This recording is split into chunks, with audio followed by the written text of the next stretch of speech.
چونکہ وہ علم والا ہے, وہ نالج والا ہے. تو یونیورسٹی کا ڈپارٹمنٹ, بیرسٹر کا چیمبر, لائر کا چیمبر, یہ سارے پرسن کلچر سے چلتے ہیں.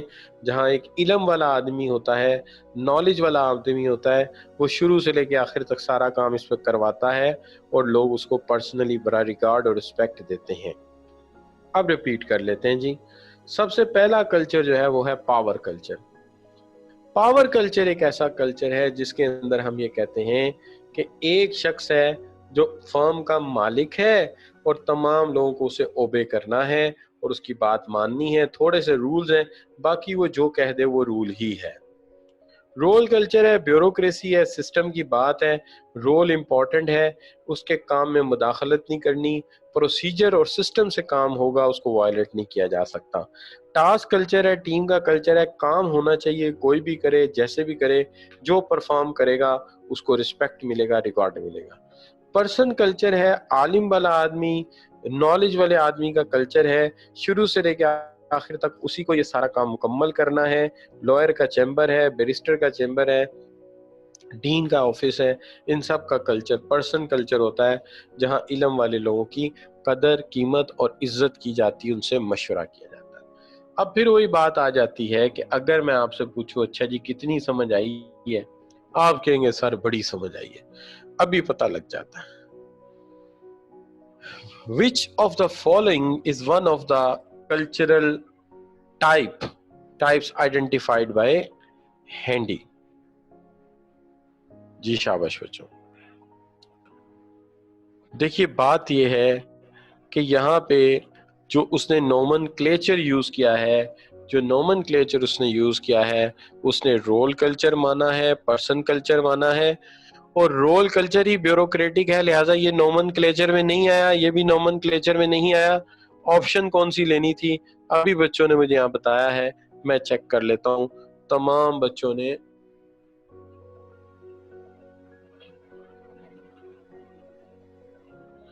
کچھ بچے کہہ رہے ہیں کہ سر آج سیمولیشن سیشن ہے تو اپنی کلاس جلدی ختم کر لیں, یہ بات مجھے کہی ہے کوئی بچہ ہے اے بی. بھائی نام پورا بتاؤ گے تو پھر بات بنتی ہے, اے بی کو تو میں نہیں جانتا. بیوروکریٹک تو سر انفارمل ہوتا ہے. نہیں نہیں نہیں نہیں بچے, بیوروکریٹک انفارمل نہیں ہوتا. محمد زین بات کر رہے ہیں بیٹا. بیٹا بیوروکریسی ہمیشہ فارمل ہوتی ہے, ہر حکم ریٹن ہوتا ہے, اس کے اندر پروسیجرل ہوتا ہے, ٹھیک ہے. بیوروکریسی کبھی بھی انفارمل نہیں ہوتی. اور یہ جو بچہ اے بی ہے بیٹا, بس یہ وائنڈ اپ کر لیں ایم سی کیوز تو ختم کر دیتے ہیں لیکچر, ٹھیک ہے. آلدو کہ میں نے سینئر کسی سے مشورہ نہیں کیا, لیکن یہ ڈیٹ آپ کی بات مان لیتے ہیں, بس یہ مجھے کرا لینے دیں. ٹھیک ہو گیا بچوں, تو یہ ہو گیا جی آپ کا سارا معاملہ. اب بات آ گئی کہ یہاں پھر جو رائٹ آپشن ہے, سیدھی سی بات ہے, یہاں رائٹ آپشن پہ ڈی بنے گا. ٹھیک ہے جی, جلدی سے بات کرتے ہیں. according to Handy's theory in person culture, which of the following is very correct? Person culture میں کیا کریکٹ ہے؟ contributed by employees in recognition, یہ تو ہو گیا ٹیم کلچر, ٹھیک ہے جی. تو یہ ٹاسک کلچر ہے, تو یہ تو نہیں ہو سکتا. اسٹیٹس سمبل, پرسن کلچر میں ہمیشہ سمبل دیے جاتے ہیں, بڑا سا آفس, بڑی سی ٹیبل, بڑی سی گاڑی, تو یہ آ جائے گا. People believe that if they meet job requirement they will slowly progress, یہ بھی آپ کا رول کلچر بیوروکریسی بن جائے گی, سلو ترقی. Rules are put in place, یہ بھی رول کلچر بنے گا. تو B is the correct option. TJ International is an organization with strongly traditional look. لو جی بات ہی کلیئر ہو گئی. آپ نے جب ٹریڈیشنل لک کہہ دیا تو آدھی بات تو یہیں سے سمجھ آ گئی. And it is structured and manage according to classical principle, specialization, chain of command, تو بیوروکریٹک ہو گیا نا جی. یونٹی آف کمانڈ, ڈائریکشن, تو یہ بیوروکریٹک ہو گیا. تو جب بیوروکریٹک ہو گیا تو پھر بات کنفرم ہو گئی کہ یہ کیا بن گیا جی آپ کا, یہ آپ کا جو ہے وہ رول کلچر بن گیا. پھر اور سنیے یہاں پہ کمیونیکیشن از ورٹیکل, اس کے علاوہ کیا ہے کہ یہاں پہ